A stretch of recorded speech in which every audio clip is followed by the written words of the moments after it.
और यहाँ से शुरुआत करेंगे कि आगे क्या है। ठीक है, एक बार फिर से नेक्स्ट जेन लर्निंग सेंटर में आपका स्वागत है। आइए यूट्यूब प्लेटफॉर्म पर एक आधुनिक विषय को आधुनिक तरीके से पढ़ा जाए और कम से कम लागत में मोर स्टडीज का बेनिफिट उठाया जाए। मैं आप लोगों को कल सिलेबस बताया था, आज उसी सिलेबस को आगे बढ़ाने का प्रयास करूंगा, जिसमें चैप्टर वाइज डिस्कशन एवं उसका टेस्ट लिया जाएगा, उसको आगे बढ़ाया जाएगा। आज का जो चैप्टर होगा शुरुआत का, उत्तर मुगल काल,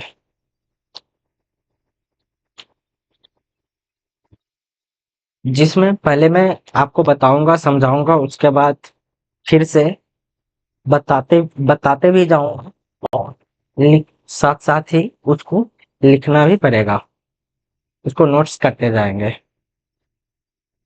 ठीक है, जल्दी जल्दी जुड़िए, प्लेटफॉर्म पाइए।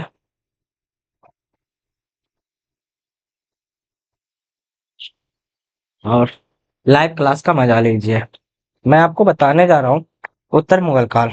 उत्तर मुगल काल बेसिकली 1700 से 1800 ईस्वी के बीच में, ये 18वीं शताब्दी का माना जाता है। शुरुआती दौर मुगल काल। मुगल काल का उत्तर मुगल काल औरंगजेब शासन काल के बाद से उत्तर मुगल काल बताया जाता है। मेनली अगर कहा जाए तो औरंगजेब के मृत्यु के बाद आगामी वर्षों में 8 मुगल बादशाह हुआ। 8 से ज्यादा सम्राट बने, मुगल बादशाह बने, दिल्ली सिंहासन पर आरूढ़ हुए। इसी दौरान भारत के विभिन्न भागों में देश एवं विदेश शक्तियां और क्षेत्रीय राज्य की स्थापना हुआ। औरंगजेब की मृत्यु कब हुई? मार्च 1707 में।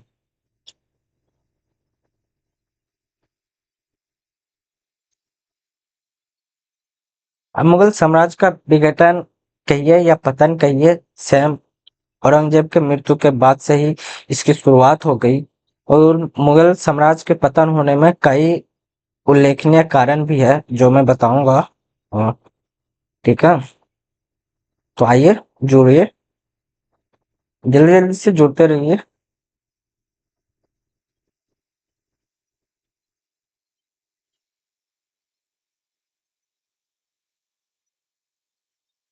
चलिए स्टार्ट करते हैं, उसका सारा चीज देखते चलेंगे।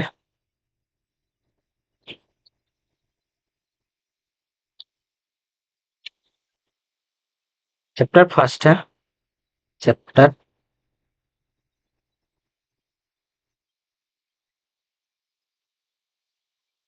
क्या? उत्तर मुगल काल।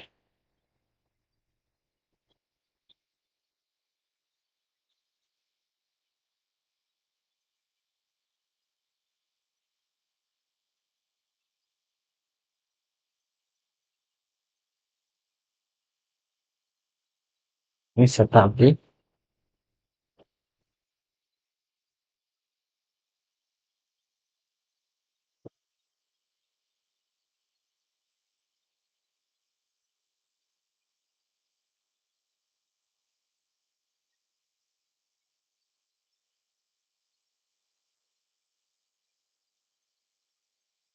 इसमें शुरुआती दौर में 18वीं शताब्दी के बोला जाए तो 18वीं शताब्दी के बाद औरंगजेब की मृत्यु,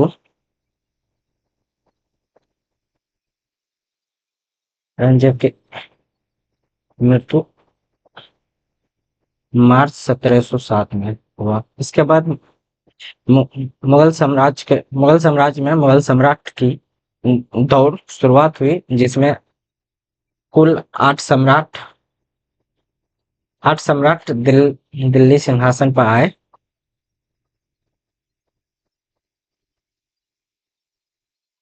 सिंहासन पे आए, ठीक है? और कई एक से एक कारण होते चले गए मुगल काल का पतन।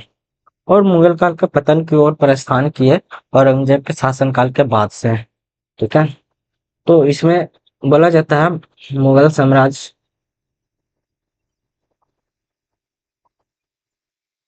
साम्राज्य का पतन या विघटन, ठीक? इसमें कई कारण हुए, जैसे दीर्घकालिक प्रक्रिया का परिणाम है, जिसमें निम्नलिखित उल्लेख भी किया जाता है, पहले बताए थे। कमजोर उत्तराधिकारी जो राजनीतिक रूप से सक्षम नहीं था, राजनीतिक रूप से नहीं कर रहा था। और मुगल साम्राज्य में ही मुगल दरबार के अंदर गुटबंदी होने लगा था। और औरंगजेब द्वारा अकबर के समय परित्याग उदार नीतियों को परित्याग त्याग किया, जैसे जरोखा दर्शन, इतिहास लेखन, तुलादान एवं संगीत इत्यादि ऐसे चीजों को परित्याग किया था। और औरंगजेब की एक धार्मिक कट्टरता थी, जिसमें जजिया कर लगाना, तीर्थ यात्रा कर लगाना, मंदिरों को तोड़ा जाना, धार्मिक परिवर्तन पर बल दिया, ठीक?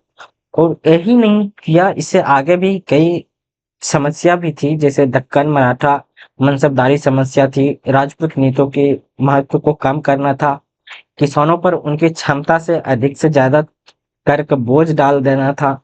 और इसी बीच नादिर शाह, अहमद शाह अब्दाली जैसे विदेशी आक्रामकताओं ने मुगल समाज को कमजोर करना, निरंतर युद्ध, कृषि में विकास की गति को स्थिर करना, निरंतर युद्ध भी किए जा रहा था, तोड़-फोड़ किया जा रहा था। और इसी बीच इसमें क्या हुआ, व्यापार एवं उद्योग को ह्रास, क्षति क्षति की ओर प्रयत्न करने लगा, जिसमें राजस्व राजस्व नहीं मिल रहा था मुगल साम्राज्य में। और निरंतर मुगल साम्राज्य के जो कोष थी, राजस्व कोष नीति, उसमें कहीं न कहीं प्रभाव पड़ने लगा था। चलिए एक-एक करके लिखते जाते हैं और आप समझते जाइएगा, ठीक है? कहीं दिक्कत लगे तो कमेंट नीचे करते जाना है। पहले पतन का क्या था? दीर्घकालिक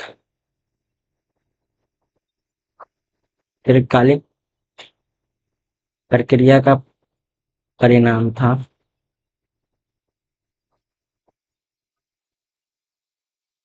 ठीक, जिसमें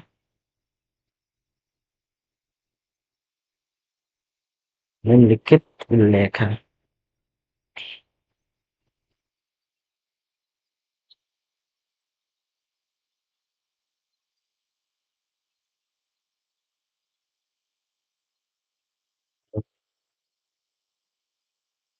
ठीक है, निम्नलिखित उल्लेख किया जा सकता है, जिसमें पहला होगा उत्तराधिकारी का कमजोर होना। दूसरा आएगा मुगल दरबार में गुटबंदी।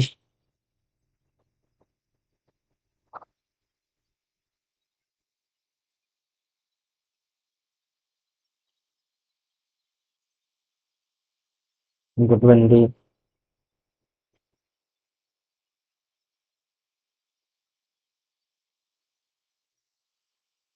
औरंगजेब द्वारा अकबर के समय में। तीसरा आएगा औरंगजेब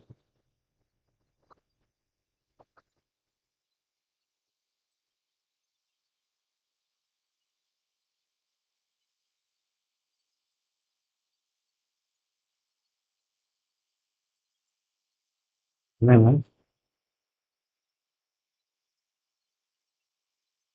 राजनीतियों का परित्याग परित्याग, जैसे बोले तो जरोखा दर्शन,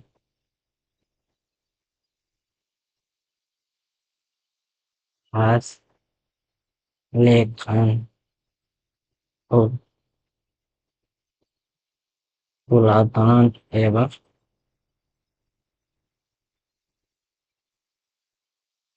संगीत इत्यादि का परित्याग कर दिया था। ठीक है। इसी में आपका आ जाएगा औरंगजेब के धार्मिक कट्टरता।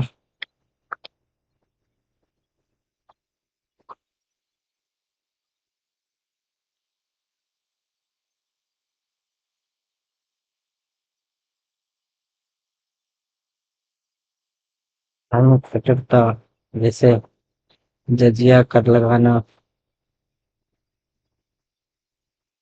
जजिया कर, तीर्थ कर, तीर्थ यात्रा कर, ठीक मंदिरों को तोड़ना, लोगों को घोड़ा जाना, धर्म परिवर्तन करना,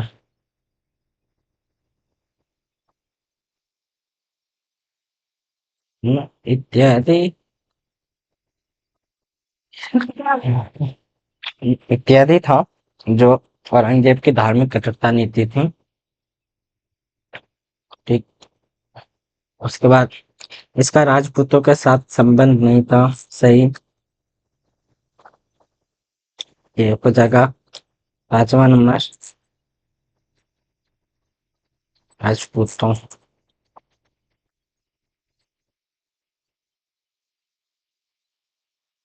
महत्व को कम करना।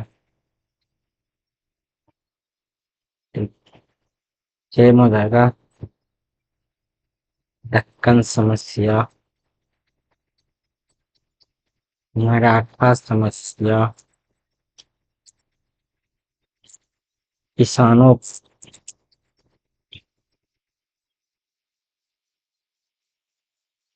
किसानों पर क्षमता ज्यादा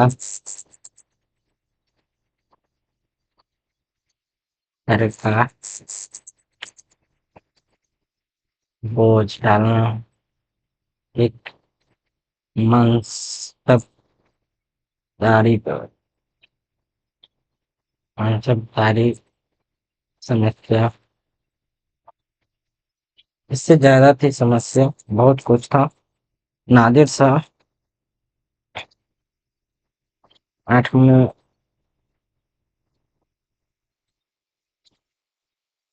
नादिर शाह, अहमद शाह अब्दाली,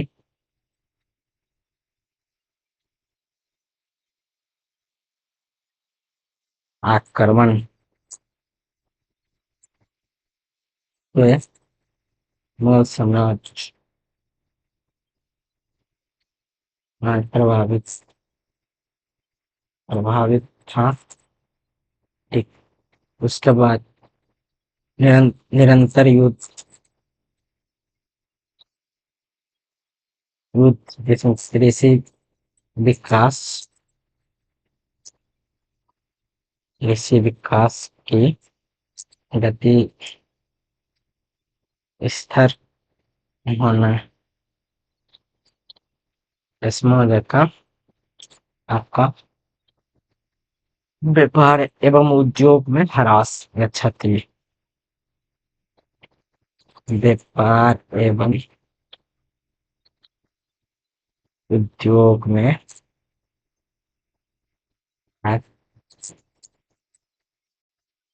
क्षति,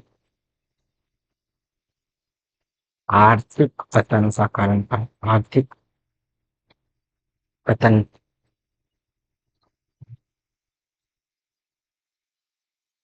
कारण बना। ठीक है। इतना हो गया। क्या क्या हुआ। उत्तर मुगल काल 18वीं शताब्दी के शुरुआत में, जैसे 18वीं शताब्दी की जैसे ही शुरुआत हुआ उसमें मुगल साम्राज्य का पतन होना स्टार्ट हो गया। शुरुआती दौर था 18वीं शताब्दी। कब। औरंगजेब की मृत्यु के बाद। औरंगजेब की मृत्यु 17 ये मेनली मार्च 1707 में हुआ, जिसके बाद मुगल साम्राज्य में 8 सम्राटों का दौर चला जो दिल्ली सिंहासन पर आरूढ़ हुए। और इसी दौरान भारत के विभिन्न भागों में देश एवं विदेश शक्तियां क्षेत्रीय राज को स्थापना करने लगा। जैसे कि आपको पता ही है, ये जहांगीर के शासनकाल में ही पुर्तगाल भी आना स्टार्ट हुआ। पुर्तगालियों का आगमन भी हुआ, जिसमें पुर्तगाली आए, डच आए, अंग्रेज, ईस्ट इंडिया कंपनी, हर कोई आना स्टार्ट हो गया इस टाइम, और अपना-अपना कोठी भी जमाने लगे थे।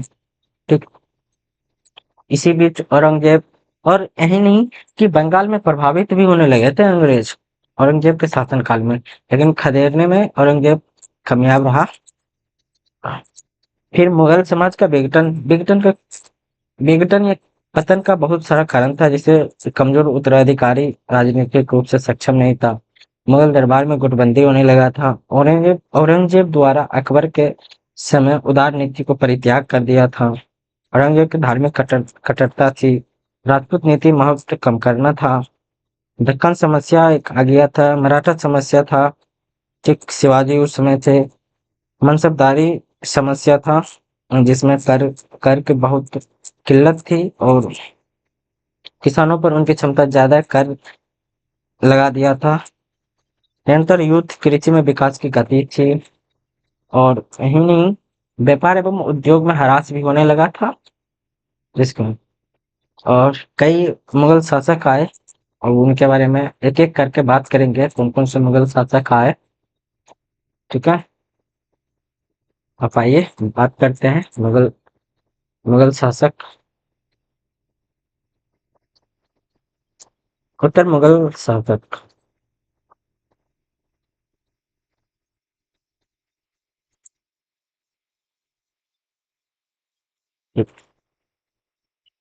कई मुगल शासक आए थे, जिसमें बहादुर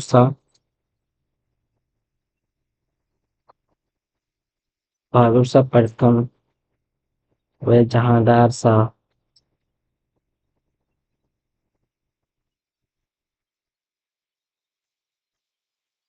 फर्रुखसियार,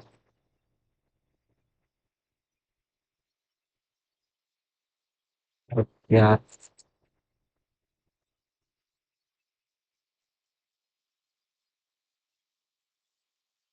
रफी उद दर्जात,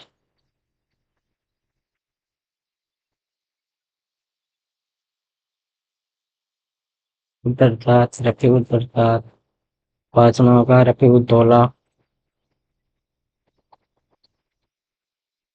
दौला, एक छोटा हो जाएगा मोहम्मद सारंगीला,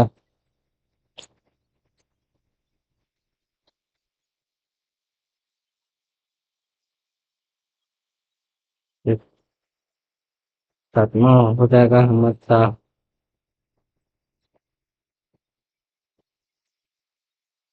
आठवां हो जाएगा आलमगीर दूसरा, आलमगीर द्वितीय, शाह आलम द्वितीय, 10वां हो जाएगा अकबर द्वितीय, 11वां हो जाएगा आपका बहादुर शाह जफर,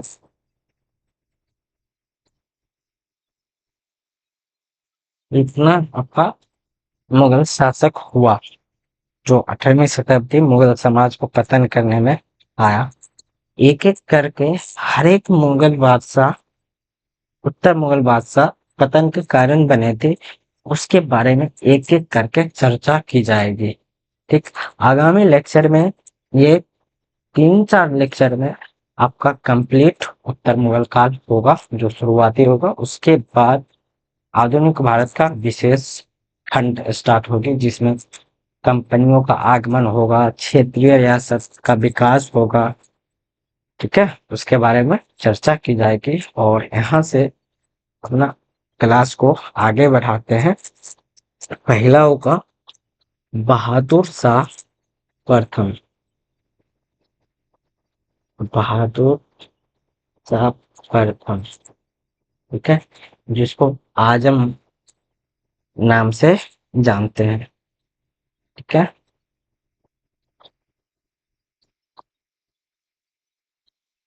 बहादुर शाह साहेब खबर, बहादुर शाह को साहिब खबर करते हैं, और इसी को बोलते हैं मुआज्जम। क्या बोलते हैं? बहादुर शाह को ही मुआज्जम, इसका यहाँ पे लिखते हैं मुआज्जम। ठीक है, जिसमें ये औरंगजेब के 5 पुत्रों में से 3 पुत्र जो उत्तराधिकारी अपने शासन के लिए लड़ाई किए थे आपस में, उनमें से एक है बहादुर शाह प्रथम। यहाँ से स्टार्ट करते हैं